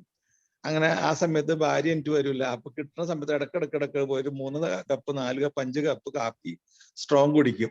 അതാണ് നിർത്തിയാക്കട്ടെന്ന് പറഞ്ഞു. മെഡിസിൻ ഒന്നും കഴിക്കണ്ടെന്ന് പറഞ്ഞു. അത്ഭുതം എന്ന് തന്നെ പറയട്ടെ, എൻ്റെ ഒറ്റ ദിവസം കൊണ്ട് എൻ്റെ ചെസ്റ്റ് പെയിൻ മാറി. ഞാൻ 4 ദിവസം വിഷാദനായി വിഷമിച്ചിരിക്കുമ്പോ ഡോക്ടർ അൻസാർ എനിക്കൊരു മെഡിസിനും പറഞ്ഞു തന്നില്ല. അതിൽ വലിയ മെഡിസിനാണ് കാപ്പി നിർത്താൻ പറഞ്ഞപ്പോ എൻ്റെ ചെസ്റ്റ് പെയിനും എൻ്റെ ഗ്യാസ്ട്രിക് സിംറ്റം എൻ്റെ എല്ലാ സിംറ്റവും മാറി. അതിന് ഈ വേദിയിൽ ഡോക്ടർ അൻസാറിനോട് ഞാൻ നന്ദി പറഞ്ഞില്ലെങ്കിൽ എനിക്ക് ഒരു കുറ്റബോധം ഉണ്ടാവും. ആയതിനാൽ ഡോക്ടർ അൻസാറിന്റെ കാഫി നിർത്തിയതോടുകൂടി അദ്ദേഹത്തിന് 1000 ഇതുപോലെ രോഗികളെ രക്ഷിക്കാൻ പറ്റട്ടെ എന്ന് സ്നേഹത്തിന്റെ ഭാഷയിൽ അറിയിക്കുന്നു. Thank you doctor. ഏതാ രസകരമായിട്ടുള്ള ഒരു അവതരണം. അടുത്ത ഡോക്ടർ ജ്യോതിലക്ഷ്മി സംസാരിച്ചോളൂ. Good evening sir. എനിക്കൊരു ഡൗട്ട് ചോദിക്കാനുള്ളതാണ്. 2 MI വന്ന ഒരു പേഷ്യന്റ്, 2 പ്രാവശ്യം മയോകാർഡിയൽ ഇൻഫാക്ഷൻ വന്ന ഒരു പേഷ്യന്റിന് NT-proBNP ടെസ്റ്റ് ഇപ്പൊ ചെയ്തപ്പോ 150 ഉണ്ട്. അത് 125 വരെയല്ലേ പാടുള്ളൂ സർ.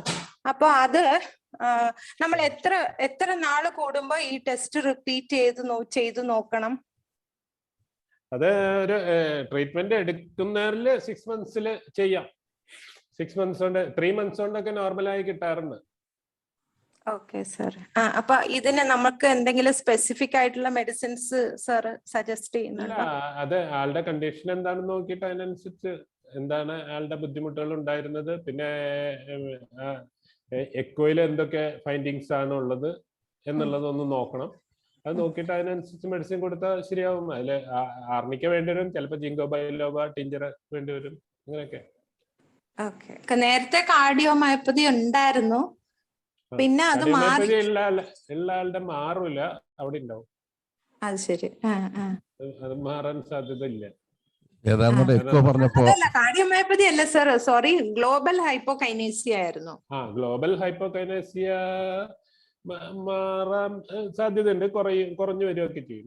പിന്നീട് എക്കോ എടുത്തപ്പോ അത് ഉണ്ടായിരുന്നില്ല. അല്ല, ഇജക്ഷൻ ഫാക്ടർ എത്രയുണ്ടെന്ന് ഇപ്പം 36 40. അപ്പൊ ഹൈപ്പോകൈനേസിയ മാറിയിട്ടില്ല. ഇതിന്റെ കാര്യം എന്താ പറയുക, എക്കോന്റെ കാര്യം 10 ഡോക്ടർമാരെടുത്ത 12 തരമായിരിക്കും റിസൾട്ട് വരുന്നത്. ഒരു 3 ദിവസം അടുപ്പിച്ച് 3 ഡോക്ടർമാരെടുത്ത റിസൾട്ട് എന്റെ അടുത്തിട്ടുണ്ട്, കാണണം. ഇജക്ഷൻ ഫ്രാക്ഷൻ എത്രയാണ് സർ നോർമൽ? ഒരു 60 ആയിട്ടില്ല, ഒരു 58-59 ഏജ്ഡ് ആയിട്ടുള്ള പേഷ്യന്റിന് ഇജക്ഷൻ ഫ്രാക്ഷൻ എത്ര ആയിരിക്കണം? അതന്നെ 60%, 60 to 65% ആണ് നോർമൽ ഇജക്ഷൻ ഫാക്ടർ. അത്രയും വേണം അല്ലെ ഈ ഏജ് ആണെങ്കിലും? ഏത് ഏജ് ഗ്രൂപ്പിലും അതാണ് പറയുന്നത്.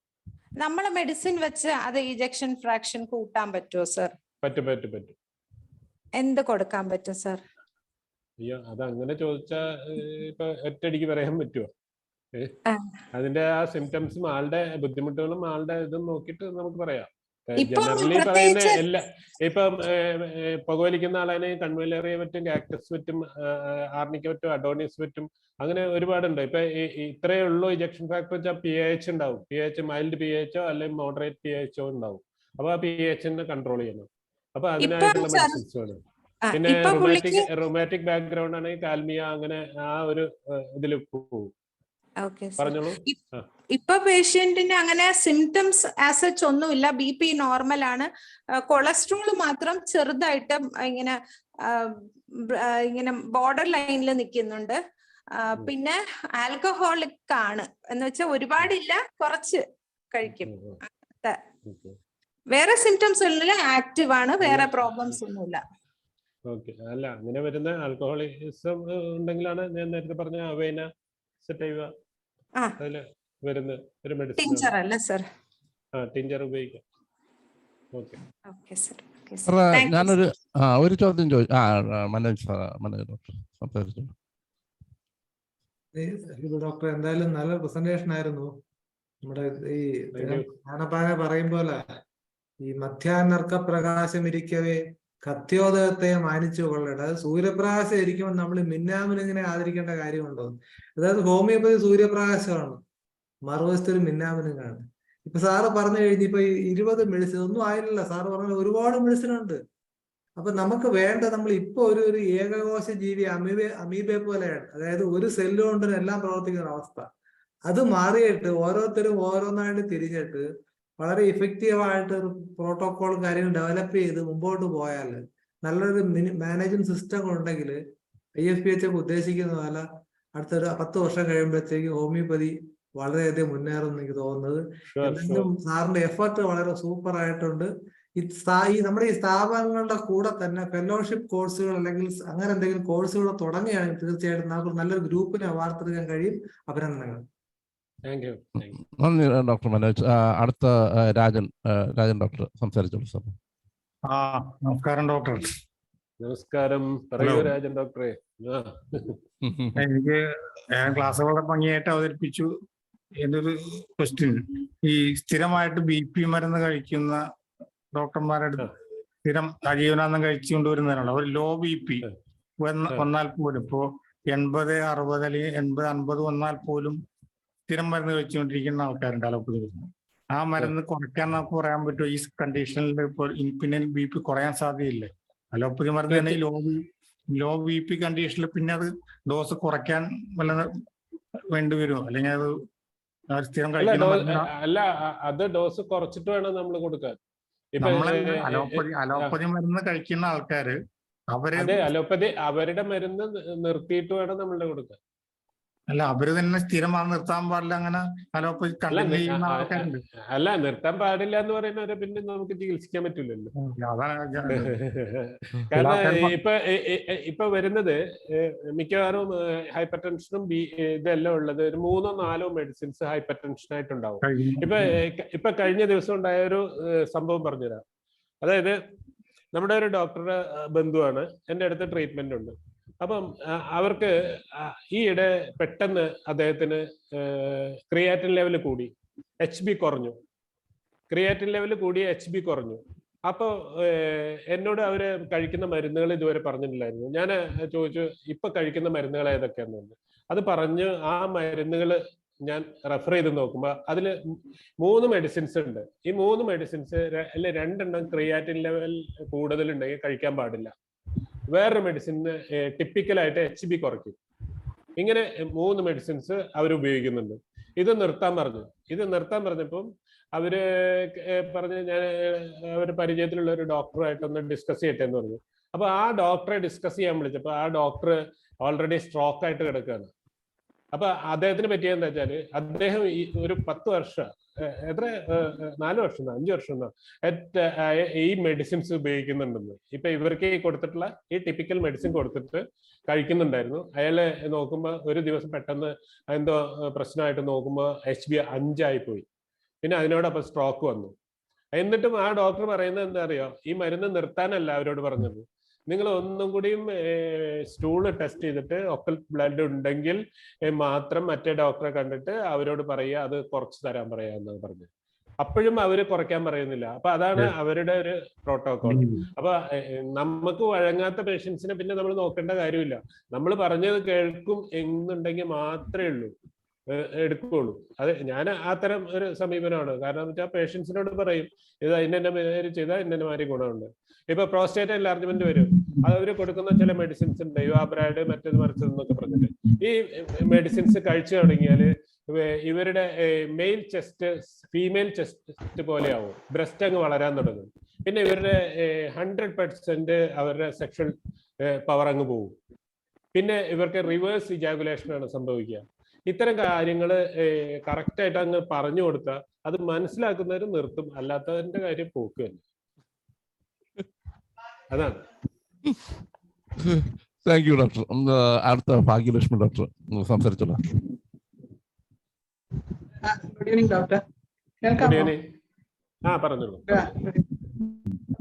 ഒരു കാര്യം ചോദിച്ചോട്ടെ, ഈ MI വന്നു കഴിഞ്ഞിട്ട് ട്രോപ്പോണിൻ കൂടി നിന്ന് കഴിഞ്ഞാല് എന്ത് മെഡിസിൻ കൊടുക്കാൻ പറ്റും നമുക്ക്? അല്ല, ട്രോപ്പോണിൻ കൂടി നിൽക്കുന്ന പറഞ്ഞാൽ ആ അക്യൂട്ട് സ്റ്റേജ് ആണ് കാണിക്കുന്നത്. അവിടെയാണ് അക്വണേറ്റ് ആർണിക്ക ഒക്കെ നമുക്ക് യൂസ്ഫുൾ ആയിട്ട് വരുന്നത്. അക്യൂട്ട് കണ്ടീഷൻ, അതായത് ഇനീഷ്യൽ സ്റ്റേജ് ആണ് അത്. ആർണിക്ക, അക്വണേറ്റം, ഇത് രണ്ടും മെയിൻ ആയിട്ട് വരുന്നത്. പിന്നെ വരുന്ന അമൈൽ നൈട്രോസ് ആണ്. അത് അത്രയും ഒരു ഇതുണ്ടെങ്കിൽ മാത്രം, അതായത് ഒരു അൺകോൺഷ്യസ് സ്റ്റേജിലേക്കൊക്കെ പോകുന്നുണ്ടെങ്കിൽ മാത്രം. അല്ല, അങ്ങനെയൊന്നും പോയിട്ടില്ല. പേഷ്യന്റ് നോർമൽ തന്നെയാണ്. വീക്ക്നെസ് ഉണ്ട്, ഇപ്പം നല്ല വീക്ക്നെസ്. അല്ല, ആ ട്രോപ്പോണിൻ അധിക ദിവസം നിൽക്കില്ല, കുറച്ച് ദിവസം ഉണ്ടാവും, അത് പിന്നെ അങ്ങ് നോർമലായി പോകും. ട്രോപ്പോണിൻ തന്നെ ആ മസ്കുലർ ഡീജനറേഷന്റെ ഇതാണ് കാണിക്കുന്നത്, അത്രേ ഉള്ളൂ. അതെ, അപ്പോഴേ എന്റെ ഒരു പേഷ്യന്റ് തന്നെയാണ്. പുള്ളിക്കാരത്തേക്ക് ചെസ്റ്റ് പെയിൻ നല്ലപോലെ വന്നു. അപ്പോഴത്തേക്ക് പിന്നെ നമ്മുടെ മെഡിസിൻ കാക്ടസും ഡിജിറ്റാലിസ് ഞാൻ 3-4 മെഡിസിൻസ് അടുപ്പിച്ച് കൊടുത്തു, ലാക്ടോഡക്ടസ് ഒക്കെ കൊടുത്തു. എന്തായാലും ആ കണ്ടീഷൻ അങ്ങ് മാറി. അപ്പൊ എന്നിട്ടൊന്ന് ട്രോപ്പോണിൻ ചെക്ക് ചെയ്യിപ്പിച്ചപ്പോ 68 ഉണ്ടായിരുന്നു. പിറ്റേ ദിവസം ഒന്നുകൂടെ നോക്കിയപ്പോഴും അത്രയും തന്നെ നിൽക്കുന്നു, കുറഞ്ഞില്ല. അതിനുശേഷം പിന്നെ ഞാൻ ഇത് തന്നെ കണ്ടിന്യൂ ചെയ്യുന്നു, റെക്ടൈൽസ് ഒക്കെ കൊടുത്തു കണ്ടിന്യൂ ചെയ്യുന്നു. പക്ഷെ ആർണിക്ക കൊടുത്താൽ മതി, ആർണിക്ക അവൈന കൊടുത്താൽ മതി, ക്ഷീണം മാറും. പക്ഷെ ഈ ഒരു കണ്ടീഷനിൽ എന്ന് പറഞ്ഞാൽ പേഷ്യന്റിന്റെ വിൽ പവർ ആണ് അതില് നമുക്ക് സപ്പോർട്ടീവ് ആയിട്ട് നിൽക്കുക. സാധാരണ രീതിയിൽ ഇങ്ങനെയുള്ള ഒരു കണ്ടീഷനിൽ പേഷ്യന്റ് നിൽക്കൊന്നുമില്ല, ഉടനെ പോയി ഹോസ്പിറ്റലിൽ അഡ്മിറ്റ് ആവും. ഇല്ല, പോയില്ല. അവർ പോയി ഡോക്ടറിനെ കണ്ടു. അപ്പം പിന്നെ പുള്ളി പറഞ്ഞു കുഴപ്പമില്ല, ഇപ്പൊ കണ്ടീഷൻ വേറെ ഒന്നും ഇല്ലല്ലോ, അതുകൊണ്ട് വേറെ ഒന്നും ചെയ്യില്ല. സിംറ്റംസ് മാറി, പിന്നെ ആ ബ്ലഡിലുള്ളതാണ് നിപ്പുള്ളൂ, അതാ പകരം ചെയ്യില്ല. Okay, thank you doctor. അടുത്ത എനിക്കൊരു ചോദ്യമുണ്ട് ഡോക്ടർ. ഈ ഒരു സംശയം കൂടെ. പേഷ്യന്റിന് പിന്നെ മൈട്രൽ വാൽവിൽ കാൽസിഫിക്കേഷൻ ഉണ്ട്, അപ്പൊ അതിന് നമുക്ക് വല്ലതും ചെയ്യാൻ പറ്റുമോ? കാൽസിഫിക്കേഷൻ സാധാരണ ടിപ്പിക്കലായിട്ട് പറയുന്ന ഒരു മെഡിസിൻ ക്രെട്ടേഗസ് ആണ്, പിന്നെ കൽക്കേരിയ. അത് കൊടുക്കുന്നുണ്ട്. അപ്പൊ പിന്നെ വേറെ നമ്മളൊന്നും ഇല്ല, അത് ഗ്രാജുവൽ കാൽസിഫിക്കേഷൻ കുറച്ച് ബുദ്ധിമുട്ട് പിടിച്ച കാര്യമാണ്, എളുപ്പം മാറുന്നതല്ല. Okay, thank you sir. Thank you. Doctor, അപ്പൊ എനിക്കൊരു സംശയം ഉള്ള, ഈ നമ്മുടെ എക്കോയില് ഈ ചില മസിൽ അതിന്റെ വലിയ കട്ടി കുറഞ്ഞ് തിന്നാവുമല്ല, തിന്നിങ് ആവുമല്ല, അപ്പൊ കാർഡിയോമയ ഇങ്ങനെയൊക്കെ വന്നത്, കാർഡിയോമയൊക്കെ വന്നു. അങ്ങനെ വരുന്ന തിന്നായി തീർന്നാല് അതിനെ കുറച്ചുകൂടെ സ്ട്രോങ് ആക്കാനോ അതിന്റെ കട്ടി പഴയതുപോലെ ആക്കാനോ തിരിച്ചു കൊണ്ടുവരാനോ പറ്റുമോ? അത് സിവിയർ കണ്ടീഷൻസിൽ ബുദ്ധിമുട്ടാണ്, മാനേജ് ചെയ്ത് ഇങ്ങനെ നിർത്താനേ പറ്റുള്ളൂ. വളരെ അപകടം പിടിച്ച ഒരു കണ്ടീഷനാണ് അത്. അതായത് എനിക്കൊരു പേഷ്യന്റ് ഉണ്ടായിരുന്നാണ്, കൊല്ലത്തുനിന്ന് ഡോക്ടർ ഉണ്ടായിരുന്നു, നമ്മൾ IFPH ഉള്ള ഒരു doctor husband. 1 year and above പുള്ളി സർവൈവ് ചെയ്തു. എന്നിട്ട് പുള്ളി ഒട്ടും അനങ്ങാൻ പറ്റാത്തൊരവസ്ഥയിലായിരുന്നു. പക്ഷെ പിന്നെ പുള്ളി സർവൈവ് ചെയ്തു, ഓഫീസിലൊക്കെ പോയി തുടങ്ങി, ഡ്രൈവിംഗ് പഠിച്ചു, കാറ് മേടിച്ചു, അങ്ങനെയൊക്കെ ആയിട്ട് നല്ല ആക്റ്റീവായിട്ട് വന്നാണ്. പക്ഷെ ഒരു ദിവസം രാത്രി പെട്ടെന്ന് പുള്ളി ഇതായിപ്പോയി, കൊളാപ്സ് ആയിപ്പോയി. അപ്പം ഡയലേറ്റഡ് കാർഡിയോമയോപ്പതി വന്നു കഴിഞ്ഞാല് അത്ര ഈസി ഒന്നുമല്ല, അത് ഒരുപാട് കണ്ടീഷൻസ് ഉണ്ട്, അതിനെ മാനേജ് ചെയ്ത് നിർത്തണം. ഓക്കെ, രവീഷ് ഡോക്ടർ സംസാരിച്ചിട്ടുണ്ടോ? സർ, അത് ഈ ട്രോപ്പോണിൻ നമുക്ക് ഇപ്പൊ ഒരു മയോകാർഡിയൽ ഇൻഫെക്ഷൻ അല്ലാതെ തന്നെയും ഈ കിഡ്നി റിലേറ്റഡ് ആയിട്ടുള്ള കംപ്ലൈൻസ്, അപ്പൊ അതില് ഈ പൾമണറി എഡിമ വരുന്നതിലും ട്രോപ്പോണിൻ പോസിറ്റീവ് ആയിരിക്കും മിക്ക കേസിലും, പ്രത്യേകിച്ച് ഈ ഓൾഡ് ഏജ് കേസുകളിലൊക്കെ. അപ്പൊ സാധാരണ ഈ പൾമണറി എഡിമയായിട്ട് പെട്ടെന്ന് തന്നെ ഹോസ്പിറ്റലൈസ്ഡ് ചെയ്യുമ്പോൾ ട്രോപ്പോണിൻ നോക്കുമ്പം പോസിറ്റീവ് ആയിരിക്കും. ഓക്കെ, അപ്പൊ അത് എനിക്ക് 1-2 കേസുകളിൽ അതിന്റെ ഒരു എക്സ്പീരിയൻസ് ഉണ്ട്. പക്ഷെ അത് നമ്മൾ ഈ മറ്റേ CKMB ഒക്കെ ചെയ്യുമ്പം അത് നെഗറ്റീവ് ആയിരിക്കും, ഇല്ലെങ്കിൽ ഈ ECG ഫൈൻഡിങ്സിലും നെഗറ്റീവ് ആയിരിക്കും. അപ്പൊ അത്തരം കേസുകളിൽ ആ പൾമണറി എഡിമ മാറിക്കഴിഞ്ഞാലും ഈ പറയുന്ന ട്രോപ്പോണിൻ അത് എലിവേറ്റഡ് ആയിരിക്കും. അപ്പൊ അതൊരു ഈ കിഡ്നിയിൽ ഉണ്ടാകുന്ന ഒരു മൈക്രോ ഇൻഫാക്ഷനും ഈ ട്രോപ്പോണിനെ റേസ് ചെയ്യുന്നതാണ് അത് സാധാരണ. അല്ല, പല ഭാഗത്തുള്ള ഇൻഫെക്ഷനിലും കണ്ടീഷൻസ് വരാം. ട്രോപ്പോണിൻ ഐ ആണ് നമ്മൾ നോക്കുന്നത്, ട്രോപ്പോണിൻ ടി അല്ല, ട്രോപ്പോണിൻ ഐ. അതെ, അപ്പൊ അതൊന്ന് ഞാൻ ആഡ് ചെയ്തതാണ്. Okay, thank U. ഓക്കെ. അല്ല, നമ്മൾ എപ്പോഴും ട്രോപ്പോണിൻ മാത്രം നോക്കിയിട്ടല്ലല്ലോ ഇത് കൺഫേം ചെയ്യുന്നത്. ECG ആണല്ലോ പ്രധാനപ്പെട്ടത്. ECG പിന്നെ സിംറ്റംസ്, എലിവേറ്റഡ് ആയിട്ട് നിന്നു എന്ന് പറഞ്ഞതിൽ നിന്ന് പറഞ്ഞ അതെ അതെ, ആ കണ്ടീഷൻസിൽ വേറെ എവിടെയെങ്കിലും എന്തെങ്കിലും ഒരു പ്രശ്നം കാണും, മറ്റൊരു പാത്തോളജി ചിലപ്പോൾ ഉണ്ടാവും. ഷുവർ. ഓക്കെ, ധനേഷ് ഡോക്ടർ ഉണ്ടോ? ഉണ്ട്. ഡോക്ടർ സംസാരിച്ചോളൂ. വളരെ നല്ല ഒരു പ്രസന്റേഷൻ ആയിരുന്നു. പിന്നെ നമുക്ക് ഈ ഹൃദയം എന്ന് പറയുന്നത് ഏറ്റവും പ്രധാനപ്പെട്ട ഒരു അവയവമാണ്. അതുകൊണ്ട് തന്നെ ഹൃദയത്തിൽ തൊട്ട് കളിക്കാൻ എല്ലാവർക്കും പേടിയാണ്. പക്ഷെ ആ പേടി മാറാൻ ഡോക്ടറുടെ ഓരോ ക്ലാസ്സും നമുക്ക് ഗുണകരമാണ്. അത് മാറിയെങ്കിൽ മാത്രമേ നമുക്ക് അതിൽ കൈവെക്കാൻ പറ്റുള്ളൂ. അതല്ലെങ്കിൽ അയ്യോ നാളെ അറ്റാക്ക് വല്ലതും വന്നു പോയാൽ നമ്മൾ എന്ത് ചെയ്യും? പക്ഷെ അറ്റാക്ക് വരുന്നതല്ല പ്രധാനം, അത് മാനേജ് ചെയ്യുക എന്നുള്ളതാണ്. അങ്ങനെ ധാരാളം കേസുകൾ ഡോക്ടർ മാനേജ് ചെയ്തുകൊണ്ടാണ് ഇത്ര ആത്മാർത്ഥതയോടെ അവിടെ ആ ഇരിപ്പ് കണ്ടാൽ തന്നെ അറിയാം എന്ത് കോൺഫിഡൻസ് ആണ്. ആ ഒരു കോൺഫിഡൻസ് ആണ് നമ്മുടെ വിജയത്തിന് ഏറ്റവും ആവശ്യം. അത് വെറും കോൺഫിഡൻസ് അല്ല, അത് ഓരോ രോഗങ്ങളെ കുറിച്ച് ആധികാരികമായി പഠിച്ചിട്ട് നമ്മുടെ മെറ്റീരിയൽ മെഡിക്കൽ ഏതൊക്കെ മെഡിസിൻ അതിന് പറ്റും എന്നതിനെ കുറിച്ച് വിശകലനം ചെയ്ത് അദ്ദേഹം തന്നെ ഒരു നോട്ട് പ്രത്യേകം തയ്യാറാക്കി എടുത്ത് അത് പരീക്ഷിച്ചു നോക്കി ഫലപ്രദമാണെന്ന് കണ്ടതിന് ശേഷമാണ് നമ്മളെയൊക്കെ അറിയിക്കുന്നത്. അപ്പൊ ഇത് എൻ്റെ മാത്രം സീക്രട്ടാണ്, അത് ഞാൻ തന്നെ വെച്ചാൽ മതി, അല്ലെങ്കിൽ നാളെ ടിബറ്റ് ഡോക്ടർ എടുത്ത് പ്രയോഗിച്ചാൽ എൻ്റെ പേഷ്യൻസ് കുറയും എന്ന് ചിന്തിക്കുന്ന ഒരു മനോഭാവമേ ഇല്ല. അത് അദ്ദേഹം ഈ ഒരു ഫീൽഡിൽ വന്ന അന്ന് തൊട്ട് ഈ ISKയുടെ ഒക്കെ എല്ലാ മീറ്റിങ്ങിലും അദ്ദേഹം ക്ലാസ് എടുക്കുമ്പോൾ ഇതെല്ലാം പറയുമായിരുന്നു. അതുകൊണ്ട് തന്നെ പല ആൾക്കാർക്കും ഇങ്ങനെ ഒരു ഇദ്ദേഹം പറയുന്ന മുഴുവൻ സത്യമാണോ എന്ന് വരെ സംശയിക്കുന്ന രീതിയിൽ, കാരണം അത്ര നല്ല കേസുകളായിരുന്നു ആ പ്രായത്തിലും പറയുന്നത്. പക്ഷെ മുഴുവൻ സത്യമായിരുന്നു, സത്യം മാത്രമാണ് പറഞ്ഞുകൊണ്ടിരുന്നതെന്നുള്ളത് പിന്നീട് എല്ലാവരും തിരിച്ചറിഞ്ഞു എന്നുള്ളതാണ് വാസ്തവം. നമ്മുടെ മിക്കവാറും ഡോക്ടർമാര് കാർഡിയാക് സംബന്ധമായിട്ട് എന്ത് പ്രശ്നം വന്നാലും ആദ്യം വിളിക്കുന്ന ഡോക്ടറെയാണ്. അപ്പൊ എന്തായാലും നമുക്ക് നല്ലൊരു സെഷൻ ഇവർക്ക് സമ്മാനിക്കേണ്ടതെന്ന് മാത്രമല്ല, IFBHന്റെ ഇപ്പോഴുള്ള നമ്മുടെ പ്രവർത്തനങ്ങളിൽ ഏറ്റവും കൂടുതൽ വളരെ നല്ല അഭിപ്രായങ്ങൾ രേഖപ്പെടുത്തി നമ്മളെ കൂടുതൽ നല്ല രീതിയിൽ നയിക്കാനായിട്ട് ഒത്തിരി കാര്യങ്ങൾ പറയുന്നുണ്ട്. എവിടെയൊക്കെ നമുക്കൊരു പ്രശ്നം തോന്നിയാലും ഇടപെട്ട് അതിൽ സംസാരിക്കുകയും അതെങ്ങനെ പരിഹരിക്കാമെന്നുള്ള നിർദ്ദേശങ്ങളും ഒക്കെ വളരെ ആധികാരികമായിട്ട് തരുന്ന ഒരു വ്യക്തിത്വം കൂടിയാണ്. നമ്മുടെ 1000 ദിന പരിപാടികളുടെ ആസൂത്രണത്തിലും ഒത്തിരി പങ്ക് അദ്ദേഹം ആരും അറിയാതെ തന്നെ നടത്തുന്നുണ്ട്. അതൊക്കെയാണ് നമ്മുടെ ഏറ്റവും വലിയ ഒരു സാധ്യത എന്ന് പറയുന്നത്. IFBHന് വളരെ ഒരു മുതൽക്കൂട്ട് തന്നെയാണ് ഡോക്ടർ. എന്ന് മാത്രമല്ല ഹോമിയോപ്പതിക്കും മൊത്തത്തിൽ നമ്മുടെ പൊതുജനങ്ങൾക്കും പറഞ്ഞുകൊണ്ട് ഞാൻ നിർത്തുകയാണ്. നാളെ നമ്മുടെ പരിപാടികളിൽ മലയാളത്തിൽ എത്തുന്നത് നമ്മുടെ PKK നമ്പൂതിരി ഡോക്ടറാണ്. ഇംഗ്ലീഷിൽ നാളെ മലേഷ്യയുടെ ഒരു പ്രകടനമാണ്. അവർ 8 പേര് വന്നിട്ട് മലേഷ്യയെക്കുറിച്ചും മലേഷ്യയിലുള്ള ഹോമിയോപ്പതിയെക്കുറിച്ചും അവർ ചെയ്യുന്ന കേസുകളെ കുറിച്ചും ഒക്കെ ഒരു വിശകലനം നാളെ ഒരു ദിവസം മുഴുവൻ മലേഷ്യയിൽ നിന്നുള്ള അവതരണമാണ്. ഇത്രയാണ് പറയാനുള്ളത്. Thank you. ഞാൻ ഒരു കാര്യം എൻ്റെ ഒരു ജീവിതാനുഭവം ചെറുതായിട്ടൊന്ന് പറഞ്ഞിട്ട്, ഒരു 2 കേസ് ഞാൻ വിട്ടു 1 മണിക്കൂറിനകത്ത് മരിച്ചുപോയി.